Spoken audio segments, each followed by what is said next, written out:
D'abord, je répète, on a un exercice de RSA pour les gens qui viennent d'arriver.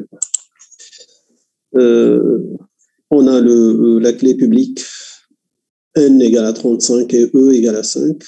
Première question, c'est vérifier que la clé publique est valide.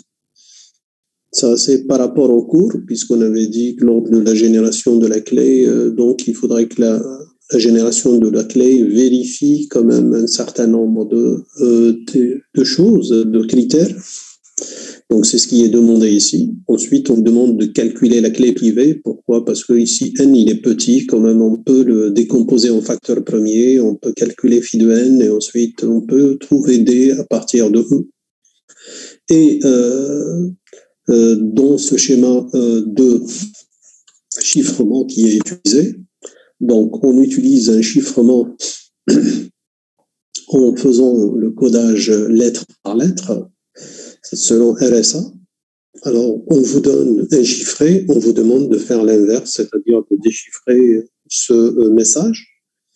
Et en dernier lieu, on vous demande d'expliquer pourquoi la méthode utilisée affaiblit RSA. Ça veut dire quoi? Ça veut dire que cette méthode n'est pas efficace puisque par la suite, on peut facilement décoder n'importe quel chiffrement qui est utilisé avec cette méthode.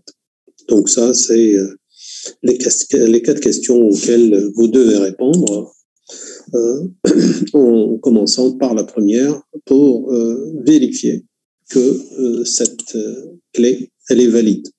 Ça veut dire quoi? Si on dit que la clé, elle est valide, ça va être exprimé par quoi? Donc, vous devez justifier pour dire qu'effectivement, cette clé, elle est valide.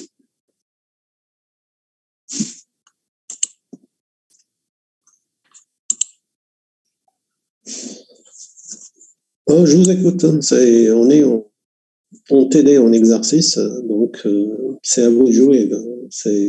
Vous devez répondre quand même aux questions, ne serait-ce que des tentatives pour essayer de répondre aux différentes questions.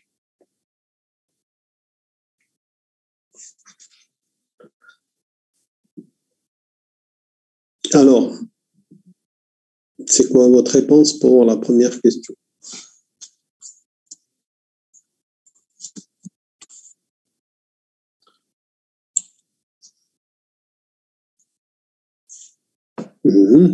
Donc, effectivement, on doit décomposer, c'est ce que j'ai dit, décomposer n en facteur premier. Je suppose que c'est très simple pour le faire. Donc, quand vous voyez 35, on sait, ça c'est en arithmétique, tout le monde le sait, que les chiffres qui se terminent par, les nombres qui se terminent par 5 dans les unités, automatiquement, il est divisible par 5. Ça veut dire que 35 est divisible par 5. Et donc là, ça vous permettra effectivement de trouver les facteurs premiers de 35 qui sont 5 et 7. Puisque vous divisez 35 par 5, ça permettra effectivement de savoir que 35, c'est le produit de 5 fois 7 et qui sont des nombres premiers. Ensuite, donc ça c'est le début.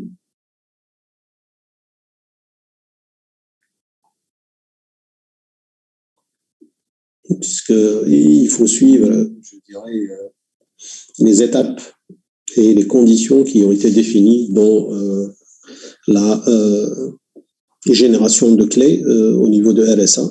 Et on avait bien montré qu'il y avait des conditions qu'il faut vérifier au fur et à mesure. La clé publique, quelle est la condition qu'elle doit vérifier?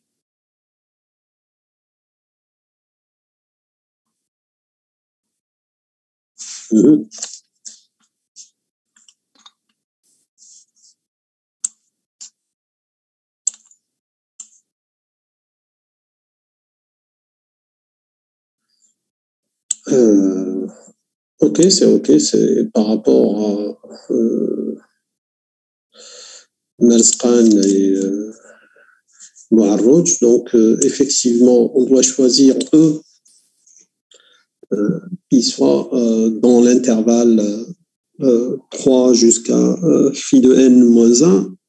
Donc, c'est dans cet intervalle qui doit être choisi. Et en même temps, il faudrait que eux soient premiers avec phi de n. Donc, ça, c'est la condition que doit vérifier. Donc, vous calculez, une fois que vous avez décomposé P, N, vous calculez phi de N.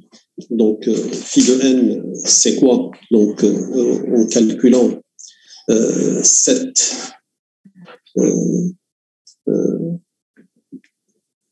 P égale à 5 et Q égale à 7.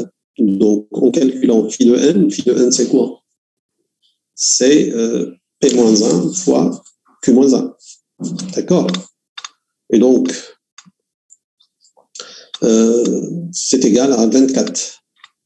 Et bien entendu, si vous prenez 24, quels sont les diviseurs de 24? 24, c'est quoi? C'est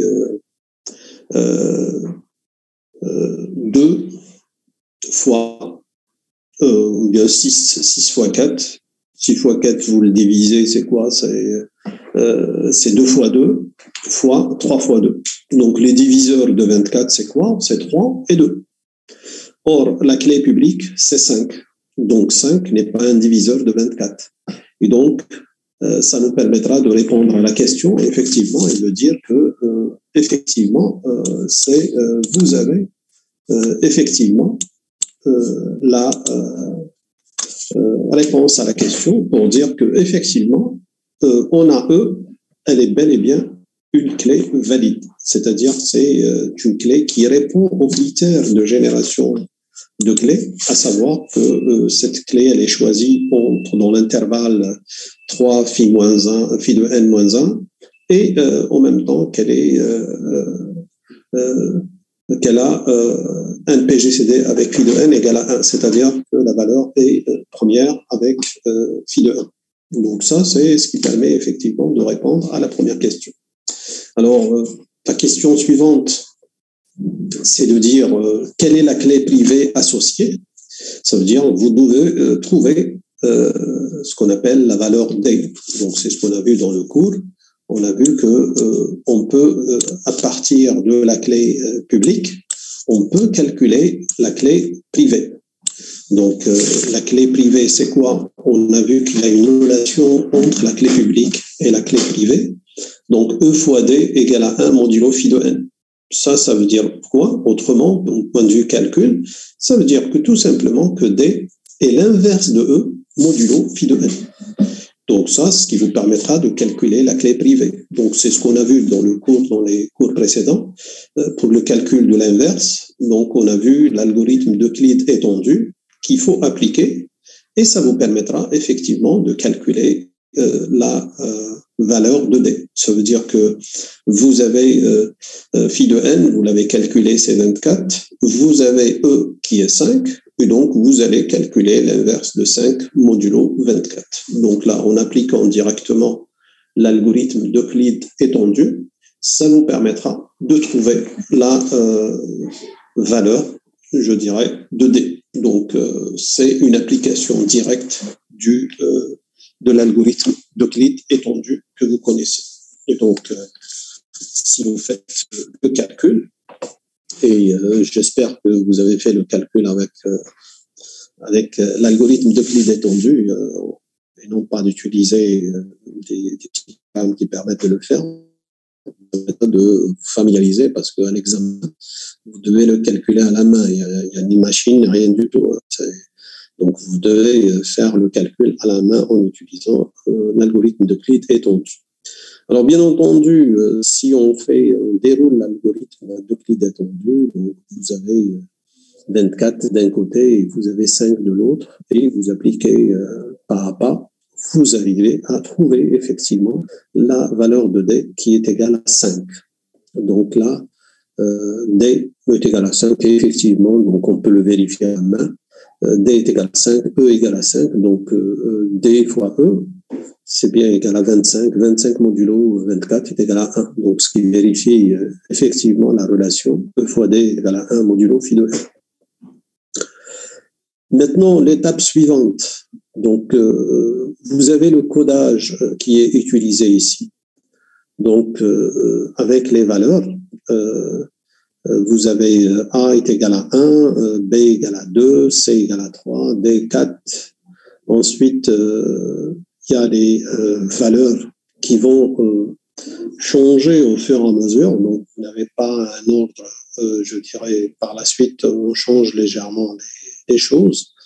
On arrive jusqu'à même 33, d'ailleurs, dans les valeurs Z est codé par la valeur 33, ce n'est pas le cas de ce qu'on avait l'habitude de faire. Alors, on vous demande sur cette base de cette codification, donc l'idée c'est quoi? C'est de pouvoir décoder un message qu'on a obtenu avec ce chiffrement RSA. Ça veut dire quoi? Ça veut dire le message que vous avez en bas, c'est un message qui a été codé par la clé publique, c'est-à-dire 35.5. Et par la suite, on vous demande de pouvoir le décoder. Donc ça, vous pouvez toujours le décoder. Pourquoi? Parce que vous avez calculé la clé privée. Et donc, ce que vous mettez, c'est, on sait que le décodage, comment qui s'opère? Le décodage, il s'opère en faisant C à la puissance D. Donc, si vous avez le chiffré, donc ce chiffré-là, vous pouvez le mettre à la puissance D modulo N. Ça vous permettra d'obtenir le décodage. Ça veut dire quoi? Ça veut dire comme le codage, il a été fait lettre par lettre. Vous prenez la première lettre, vous prenez sa valeur d'après le tableau, et ensuite, ça vous permettra effectivement de mettre cette valeur à la puissance 5 modulo 35. Ça vous permettra de trouver la valeur. Et donc, une fois que vous trouvez une certaine valeur, il faut se rabattre toujours sur le tableau pour dire la valeur que vous avez trouvée, elle correspond à quel caractère. Et donc, vous mettez le caractère, donc c'est le caractère en clair de la première lettre. Et ainsi de suite. Donc, vous allez le faire pour toutes les lettres, ce qui permettra d'avoir à la fin le message clair qui est recherché. Donc, allez-y, ne serait-ce que pour trouver le début de notre message. Notre message, ça, c'est une suite de caractères.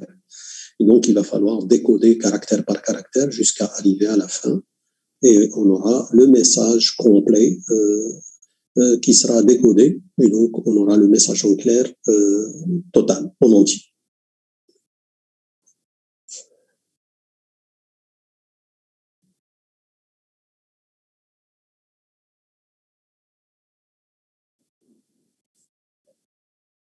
Non, il suffit de décoder, prendre la clé privée.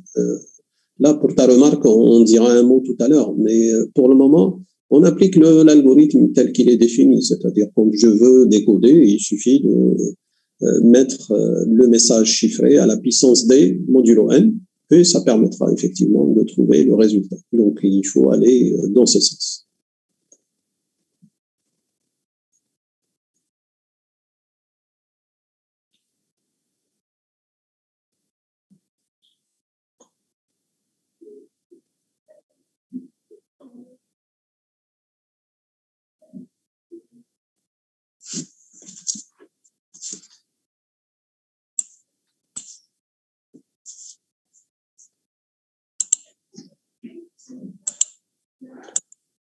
Donc, je vais un peu agrandir un peu les choses, ça vous permettra de voir le tableau, je dirais, d'une manière assez claire. Donc là, vous avez les valeurs qui sont devant vous, et vous devez prendre donc le I. Vous allez voir, selon le tableau, c'est la valeur 12. Ça veut dire quoi? Ça veut dire que pour décoder, vous prenez 12 à la puissance 5 modulo 35. C'est ce qu'il faut calculer. Ensuite, pour le A, c'est 1 à la puissance 5, ça c'est plus facile. Donc, 1 à la puissance 5, c'est la puissance n, c'est toujours 1. Donc, Ensuite, le m qui est égal à 18, donc 18 à la puissance 5 modulo 35, et ainsi de suite. Donc, vous devez faire le boulot pour l'ensemble des caractères, ce qui vous permettra effectivement de trouver le message en clair. Donc, déjà, pour le calcul de A, c'est très simple, c'est directement le A lui-même. Pourquoi? Parce que je vais trouver 1, il code le A. Alors, vous prenez les caractères 1 à 1 et vous faites le calcul au fur et à mesure. Et donc, à la fin, vous pouvez obtenir le message en clair lié à ce message crypté. Et donc là, ça va être l'application de l'algorithme RSA qu'il va falloir traiter au fur et à mesure. Donc ça, c'est par rapport à l'algorithme où il s'agit de l'appliquer directement. Je rappelle que l'algorithme pour coder, j'ai un message M, donc je le mets M à la puissance E modulo N. Si j'obtiens le C, et donc le C pour le décoder, je mets C à la puissance D modulo N, et donc ça me permettra effectivement de trouver le résultat du déchiffrement, c'est-à-dire retrouver le message M en question.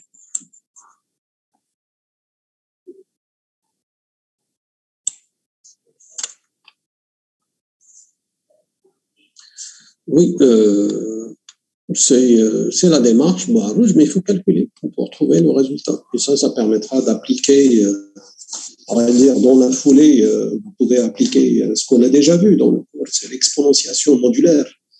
Pour dire, à un moment donné, quand je veux calculer, on a vu que parfois on ne peut pas calculer directement. Donc, il est utile d'utiliser l'algorithme d'exponentiation modulaire pour dire calculer les puissances de 2 successives jusqu'à arriver à avoir, par exemple, 12 puissance 5.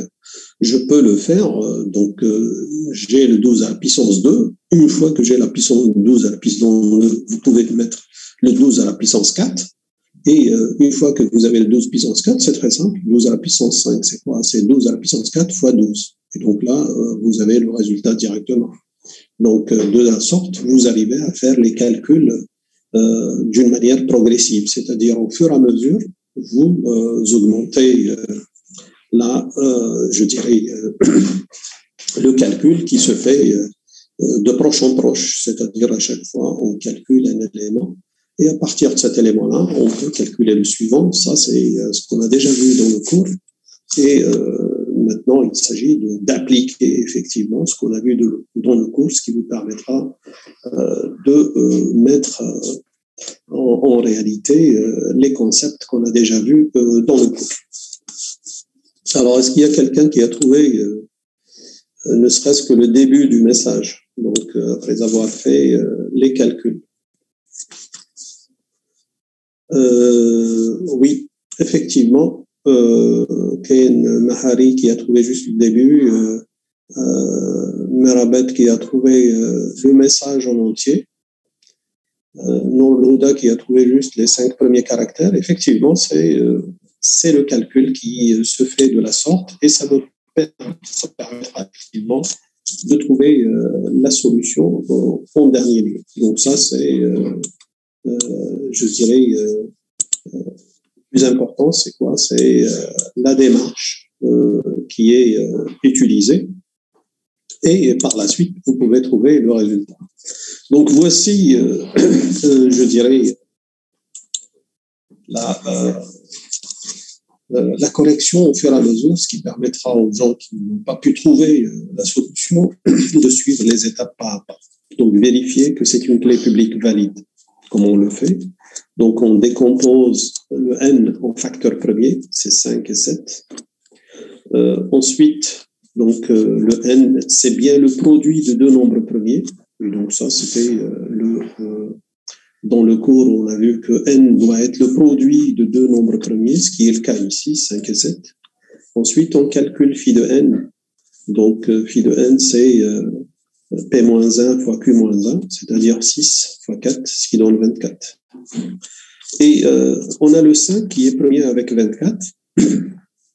Pourquoi? Parce que les diviseurs de 24, c'est 2 et 3. Et donc, 5 n'est pas un diviseur de 5. Donc, automatiquement, donc c'est pas un facteur premier de 24. Automatiquement, ils sont premiers entre eux.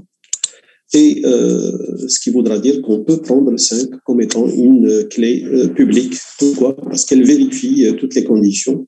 C'est qu'elle est première avec phi de n et elle est comprise entre 3 et phi de n moins 1. Donc, ce qui est tout à fait correct par rapport à notre, je dirais, condition utilisée dans le cours. Maintenant, on passe pour le suivant. Quelle est la clé privée? Ben, la clé privée, c'est quoi? C'est E, l'inverse de E modulo phi de n. Donc, ce qui veut dire l'inverse de 5 modulo 24. Donc, quand on applique l'algorithme de clé détendue, vous allez obtenir effectivement la valeur de 5. Alors, ensuite, la dernière phase qui consiste à dire, tiens, nous allons faire le décodage. Donc, le décodage, c'est quoi? Vous prenez la première lettre, c'est ce qu'on avait dit, c'est 12. Donc, vous calculez 12 à la puissance 5 modulo 35. Alors, j'avais dit, on peut utiliser l'algorithme d'exponentiation rapide tel qu'on a déjà montré. Le 5, c'est quoi? C'est 4 plus 1. Ça veut dire que je peux calculer 12 à la puissance 2. Je trouve le résultat. Ça me permettra de calculer le 12 à la puissance 4. Donc, 12 à la puissance 4, c'est quoi? C'est 12 à la puissance 2 au carré. Donc, je prends 4 fois 4, ce qui me donne 16. Donc, vous voyez, c'est quelque chose qui est plus simple à calculer. Et ensuite, pour retrouver le 12 à la puissance 5, c'est quoi? C'est 12 fois 12 puissance 4. 12 puissance 4, c'est 16. Donc, je fais ce produit-là, et ce qui me permet de donner la valeur. Donc, cette valeur, elle correspond à L. Et là, vous continuez dans la foulée de la même manière. Le I donne L, le A donne A. Et tous ces calculs qui sont faits, vous devez faire les calculs et vous allez vous rendre compte effectivement que vous allez par la suite, en fin de parcours, je dirais, pour qu'il apparaît. Donc, automatiquement, le test en clair, c'est quoi? La persévérance paye. Donc, ça, c'est le message en clair qui correspond à ce message. Alors, il reste la dernière question qui consiste à dire pourquoi, je dirais, cette méthode de faire ou cette manière de faire les choses, elle affaiblit RSA. Donc, théoriquement, vous devez avoir la réponse directement. Rappelez-vous ce qu'on avait dit dans le cours. On avait dit que la cryptographie moderne, elle n'utilise plus le chiffrement par caractère tel qu'on le faisait dans la cryptographie classique. Et là, avec RSA, on est en train de revenir un peu aux méthodes de la cryptographie classique. Et donc là, ça permettra de coder caractère par caractère. Alors ici, si on essaye de réfléchir un peu en profondeur, tu vas voir que cette méthode, en dépit du fait que c'est ce qui a été constaté par votre camarade tout à l'heure, Rouge, effectivement, si on regarde ici ce schéma-là, on voit que la clé publique est égale à la clé privée. Ça veut dire quoi? Ça veut dire une manière de faire. Quand j'ai un message, il suffit de chiffrer 2 fois, je tombe sur le clair. Alors, ça, c'est une manière de faire. Une autre manière qui est beaucoup plus, je dirais, raisonnée, en faisant un raisonnement mathématique et on utilise les données qu'on a. L'idée, c'est quoi? Pour casser ce chiffre, même dans le cas, par exemple, je peux vous donner un autre cas du style, je code par caractère et j'ai par exemple E qui est différent de D, complètement différent de D, et vous ne connaissez pas D. Donc, comment faire justement pour casser ce chiffre? Ben, je peux toujours casser ce chiffre. Comment? L'idée, elle est très simple. L'idée, c'est de prendre un tableau tel que je l'ai vu, on l'a pris tout à l'heure. Rappelez-vous, dans la méthode, c'était sur la base, le codage se fait sur la base du tableau. Et donc,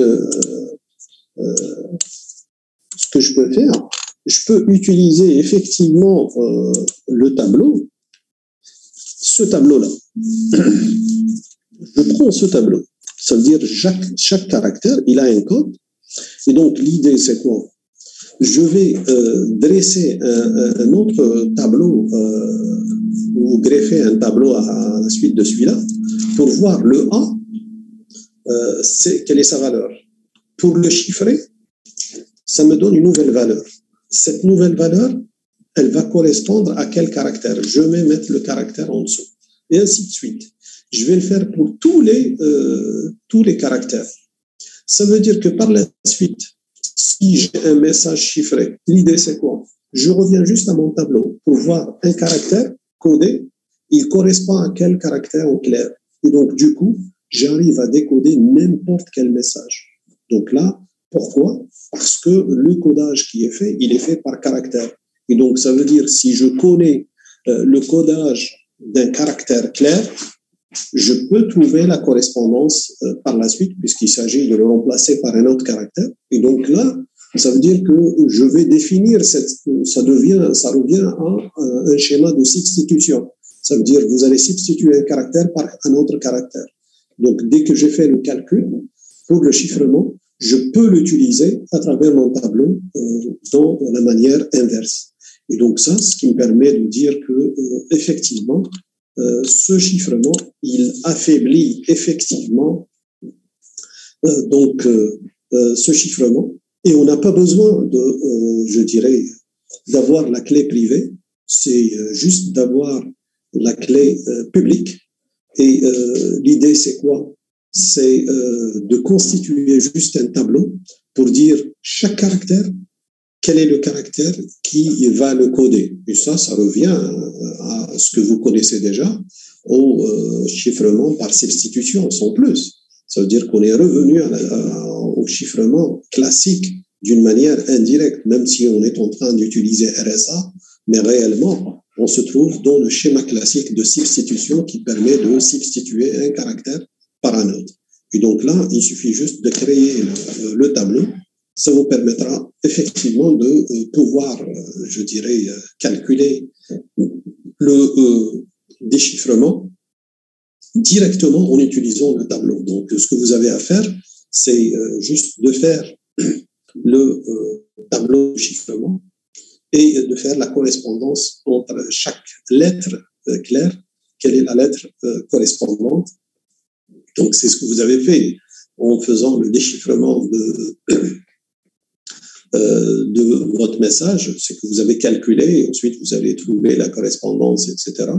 Et donc, l'idée, c'est juste d'avoir le tableau complet, et ça vous permettra effectivement d'avoir, je dirais, toutes les correspondances entre les lettres en clair et les lettres en chiffrées. Et à partir de là, ça vous permettra effectivement de décoder n'importe quel message.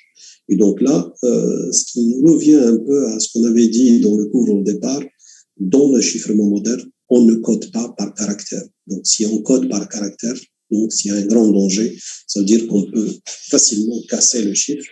Et ça, c'est un exemple qui nous montre que à partir de là, on arrive à casser le chiffre d'une manière très, très aisée. Donc, je répète, l'idée, c'est quoi? C'est juste de dresser un tableau.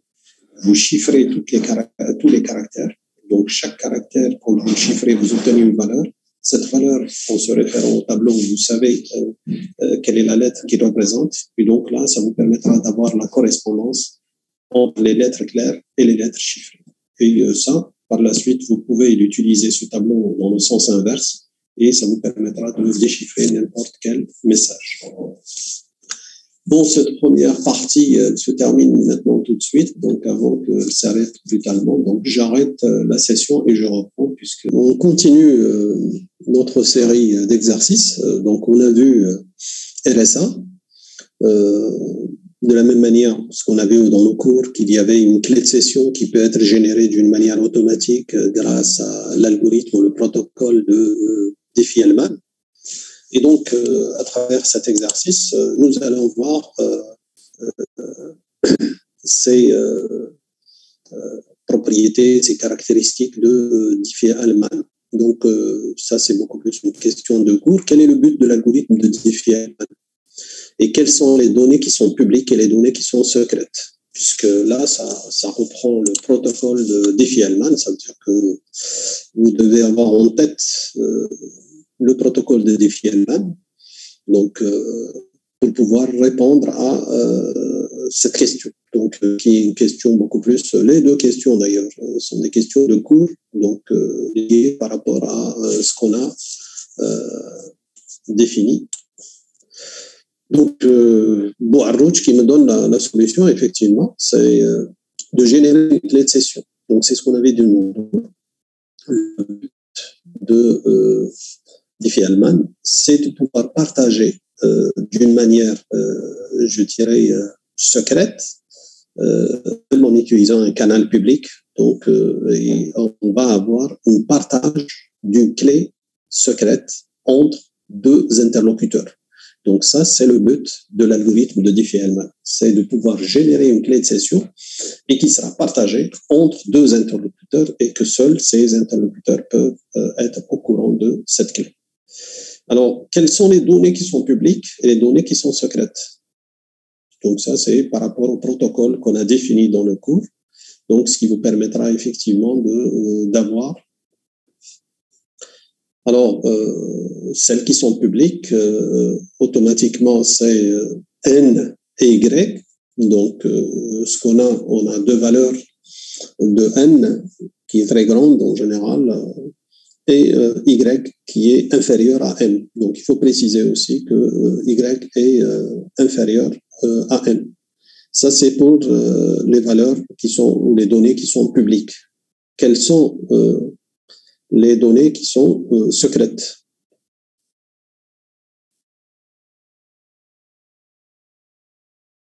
C'est Boarrouch, c'est pas ZA et ZB, c'est XA et XB, c'est-à-dire les valeurs qui sont choisies par le premier interlocuteur et respectivement le deuxième interlocuteur. Donc, chacun choisit, comme on l'avait dit dans le cours, un secret, et donc il le garde pour lui, et ensuite il fait des calculs et il envoie le résultat du calcul. Donc, lui, il n'envoie pas le secret, mais il envoie le résultat qui est calculé à partir de son secret. Et donc, ça, c'est ce qui permet de définir effectivement le protocole de Diffie-Hellman. Donc, comme ça a été dit dans le cours, cet algorithme permet à deux personnes de se mettre d'accord sur un secret commun en échangeant des messages publics qu'un espion peut voir. Il pourra servir notamment à chiffrer des communications entre les deux personnes. Ça veut dire qu'ils ont un truc en commun, donc ils peuvent l'utiliser de réaliser cette clé publique qui est en commun. Alors, les données qui sont publiques, donc N, que j'appelle ici P, c'est un grand nombre premier. Ensuite, G ou bien Y, qu'on appelle un générateur, et des données publiques, privées, qui sont le XA et le XB. Donc, chacun a son secret à lui qui le garde pour lui-même. Alors, ça, c'était un exercice, le premier exercice, c'était beaucoup plus pour se rafraîchir un peu la mémoire concernant le Diffie-Hellman. Donc, ici, dans l'exercice, Alice et Bob, ils veulent communiquer de façon sécurisée à travers un réseau qui n'est pas sûr, donc ils doivent utiliser des clés secrètes. Donc, ils décident d'utiliser Diffie-Hellman. Alors, l'espion, il a un contrôle total sur le réseau, donc il peut lire et modifier tout ce qui se passe, expliquer quelles sont les faiblesses dans ce contexte. Ça veut dire que ça, c'est ce qu'on voit dans la littérature, qu'effectivement, Diffie-Hellman a une faiblesse.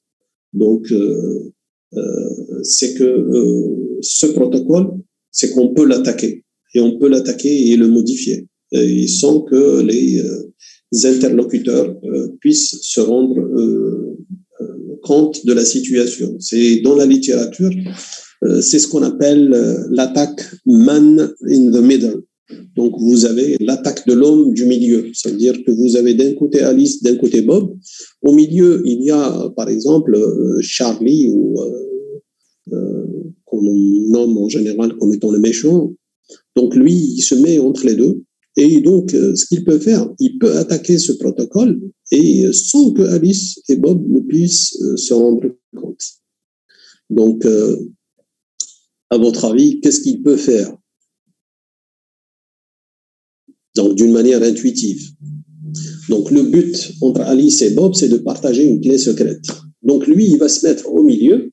Et l'idée, ça va être quoi? Ben, lui, il va se mettre comme un intermédiaire. Il va partager une clé entre lui et Alice. Et il va partager une autre clé entre lui et Bob. Et par fini, c'est lui qui détient les secrets avec Alice et avec Bob. Et donc, à chaque fois que Alice et Bob veulent communiquer, c'est lui, à vrai dire, qui connaît tout. Et donc, il peut facilement décoder tous les messages entre Alice et Bob. Donc, voici la méthode. Donc, la méthode, c'est quoi? C'est l'espion qui vient, je dirais, entre les deux parties. Donc, automatiquement, c'est l'espion, qu'est-ce qu'il fait? Il va choisir A et B. Donc, ça va être les secrets de l'espion. Donc, le A, c'est à vrai dire la valeur qu'il va utiliser pour communiquer avec, je dirais, Alice. Et B, c'est ce qu'il va utiliser avec Bob. Donc, quand Alice va calculer, elle a son secret X et qu'elle veut communiquer avec Bob, qu'est-ce qu'elle fait? Ben, elle va calculer G à la puissance X modulo P et elle l'envoie à Bob. Comme on avait dit que l'espion, il avait la main sur le réseau, ça veut dire quoi? Ça veut dire qu'il peut intercepter le message, il ne le laisse pas passer. Donc, il le prend pour lui et lui, il va répondre comme si c'était Bob qui a répondu à Alice. Donc, il va répondre avec le petit A que lui, il a choisi. Et de la même manière, pour Bob, il envoie le message, au lieu d'envoyer G à la puissance X, il n'envoie pas G à la puissance X, il envoie G à la puissance B. Et bien entendu, Bob va choisir son Y à lui et il va répondre avec G à la puissance Y. Et on continue le process. Ça, les deux vont se retrouver. L'espion va se retrouver avec deux secrets, un secret avec Alice et un secret avec Bob. Alors que Bob et Alice pensent qu'ils ont un seul secret entre eux. Réellement, ils n'ont pas. Ce qu'ils ont, ils ont des secrets qu'ils partagent avec l'espion. Et par conséquent, cet espion peut décoder tous les types de messages. Donc ça, c'est pour la méthode, ça, ce qui est un aspect théorique, je dirais, de Diffie-Hellman pour savoir que la solution telle qu'elle a été proposée, elle a cette faille qu'on appelle l'attaque de l'homme du milieu, ou l'attaque, ce qu'on appelle the man in the middle. Par la suite, il y a eu d'autres, je dirais, versions de Diffie-Hellman plus élaborées et qui permettent d'éviter ce genre de situation. Alors, pour l'exercice 3, donc ça c'est la PKI, on n'est pas encore arrivé à ça, donc on passera directement à l'exercice 4. Donc, c'est un exercice pratique pour vous permettre de vous familiariser avec Diffie-Hellman. Donc, ce que vous avez Alice et Bob qui veulent utiliser Diffie-Hellman. Donc, ce qui a été fait, la valeur secrète choisie par Alice est X et celle de Bob, c'est Y. Donc, les valeurs qui sont échangées entre Alice et Bob, rappelez-vous, chacun calcule G à la puissance son secret. Donc, Alice, elle calcule G à la puissance X, modulo P, et Bob va calculer G à la puissance Y, modulo P.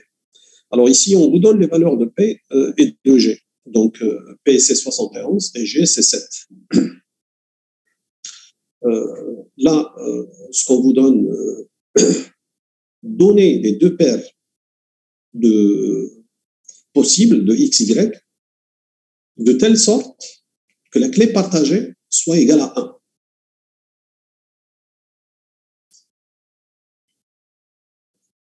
Alors, ça veut dire que vous allez dérouler un peu l'algorithme de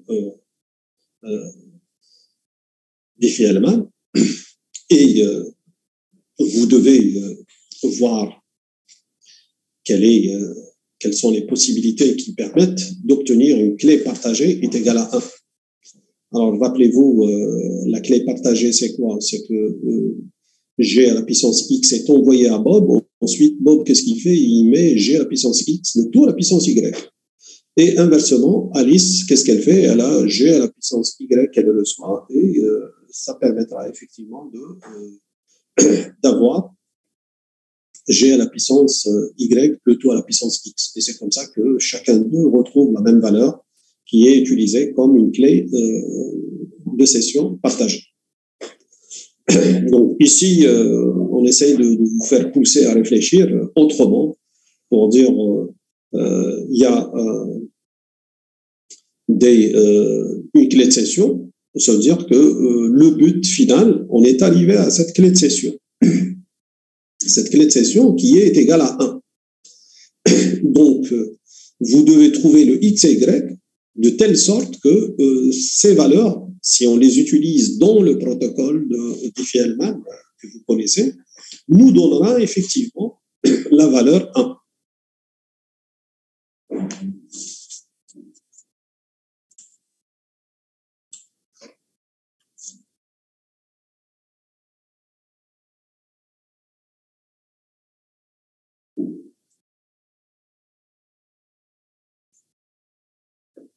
Donc, à votre avis, quelle est la solution? Comment on arrive à la solution?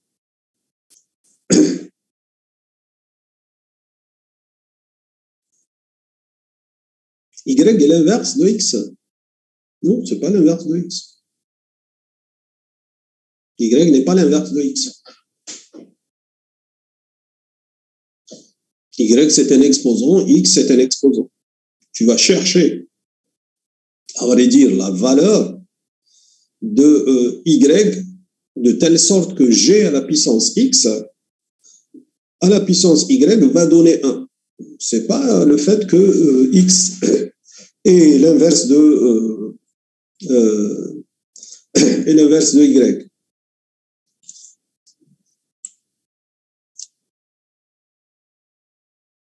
C'est ça, absolument, oui. Merspan, il faut trouver le produit XY tel que G à la puissance XY donne 1. C'est ça ce que ça veut dire, effectivement. Puisque dans le protocole, c'est ce qu'on fait. On a une valeur, par exemple, G à la puissance X.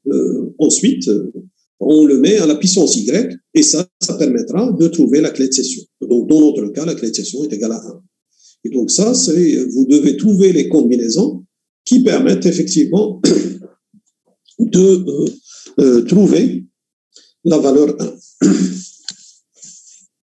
Alors, ça, c'est un procédé de calcul. Intuitivement, d'après vous, qu'est-ce qu'il y a lieu de faire?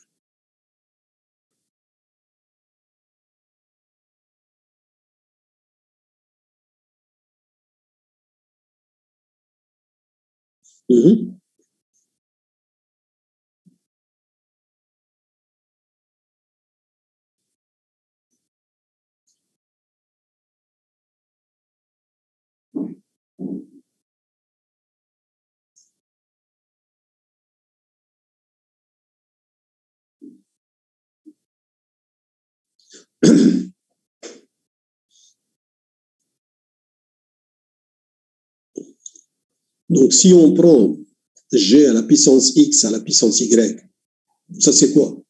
Je peux écrire G à la puissance K. Ça veut dire quoi? Ça veut dire je vais faire les tests ici de calcul. Quel est le K si je mets G à la puissance K est égal à 1?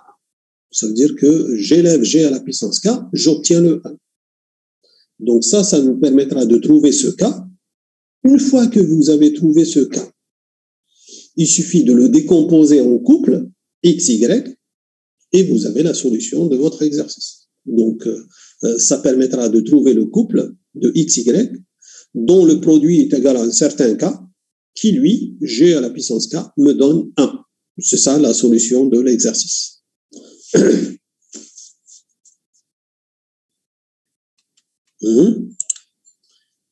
Donc, je vous ai donné un peu le fil de la solution.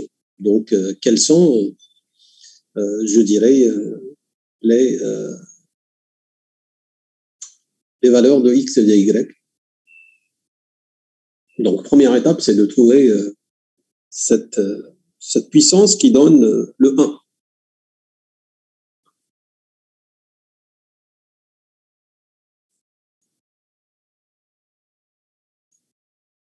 Et là, on vous demande uniquement 2 paires de clés. Hein. On ne vous demande pas 36. Hein. De chercher toutes les valeurs.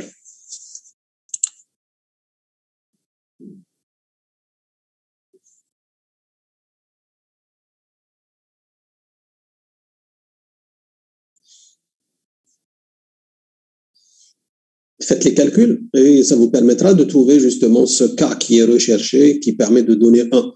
Une fois que vous avez ce cas, il suffit de le décomposer en couple X, Y et vous avez la solution.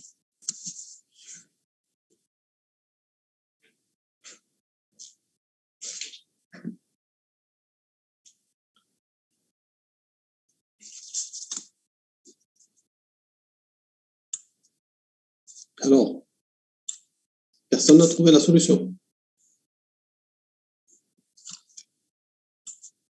Merskan 70, oui, effectivement, c'est la valeur. C'est la bonne valeur.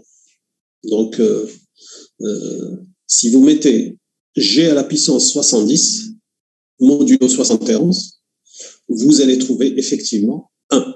Donc, 7 à la puissance 70, si vous faites les calculs, ou modulo 71, vous allez trouver que effectivement, il est égal à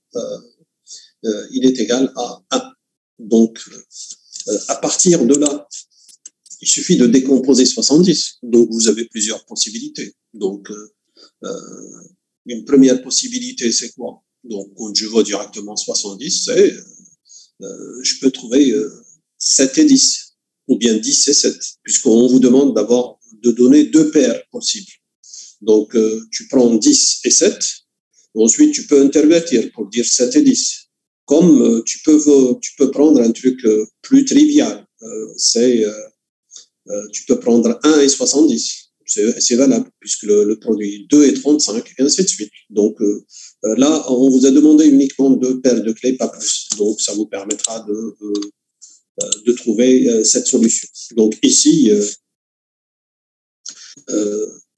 c'est de trouver la valeur. Donc, on prend cette valeur qui est égale à 70. Et donc, les couples, ça va être 7, 10 et 17. Ça, c'est le minimum qu'on peut trouver. Comme on peut donner 2, 35, 35, 2. On peut donner aussi les différentes, je dirais, possibilités qui sont offertes.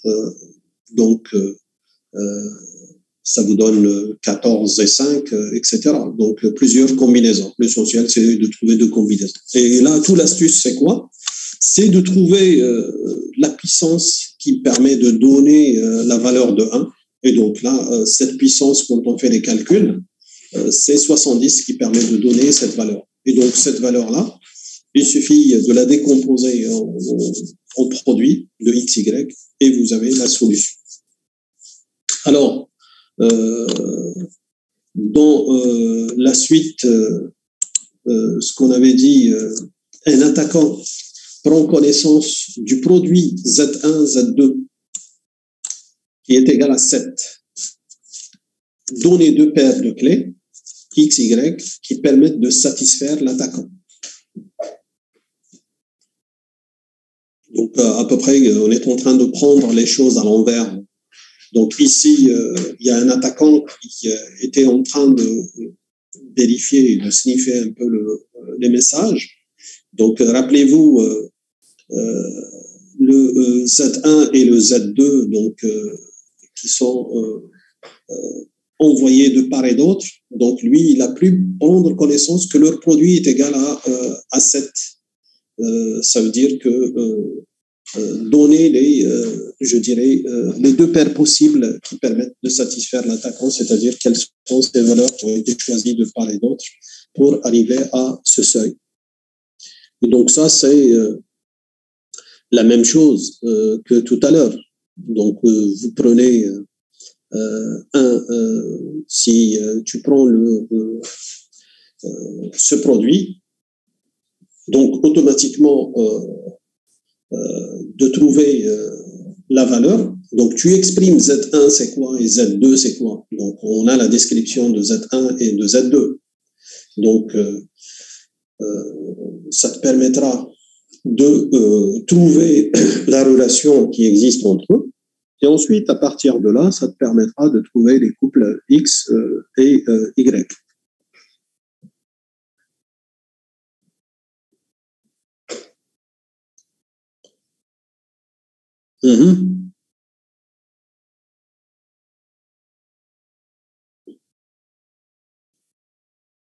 Alors, quelle est la démarche?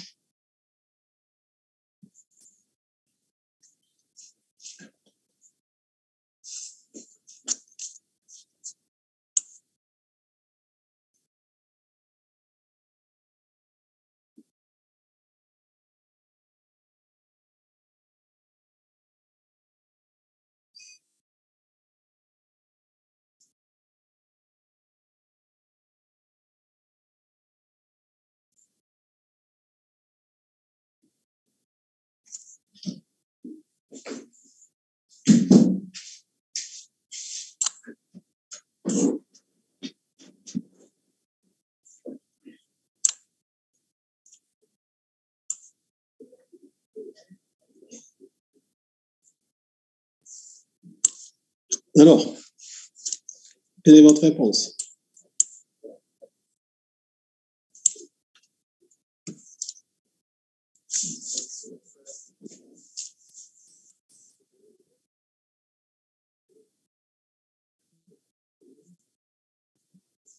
Non. Ici, c'est pas la même, c'est pas la même démarche. On regarde ici, on a pris connaissance du produit Z1, Z2. Donc, il faut exprimer ce produit qui est égal à quoi? Ensuite, tu peux en déduire, je dirais, les conclusions.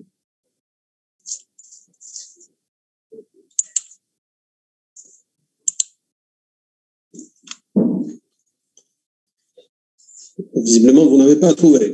Ben, il faut exprimer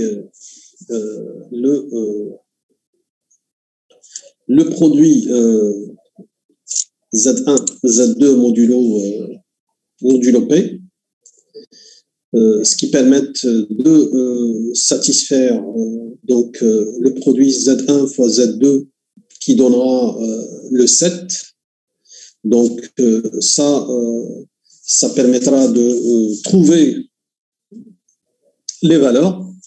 Donc, en faisant ces possibilités, ça vous permettra de trouver ce couple qui est le 70 et le 1, ou bien le 1 et 70. Donc, ça, c'est juste le fait d'exprimer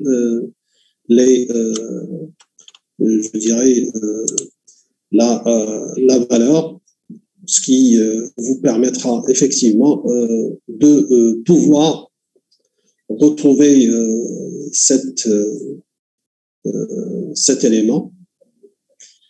Et je vous encourage, conseille vivement avant de venir au cours suivant, c'est toujours de réviser vos cours précédents, parce que là, visiblement, beaucoup de gens ne suivent pas correctement, ils n'arrivent pas à donner des solutions, alors que c'est des applications directes du cours. Donc, et ça, on va voir à l'avenir, tout est en relation avec le cours. Et donc, je vous conseille vivement de revoir vos cours avant d'y arriver. Et d'ailleurs, je suppose que bientôt, on va faire un contrôle. Et donc, vous avez intérêt à être, je dirais, à jour avec tous vos cours et TD qu'on a fait jusqu'à présent. Donc, à cet effet, je m'arrête à ce niveau. Et donc, à demain, Inch'Allah.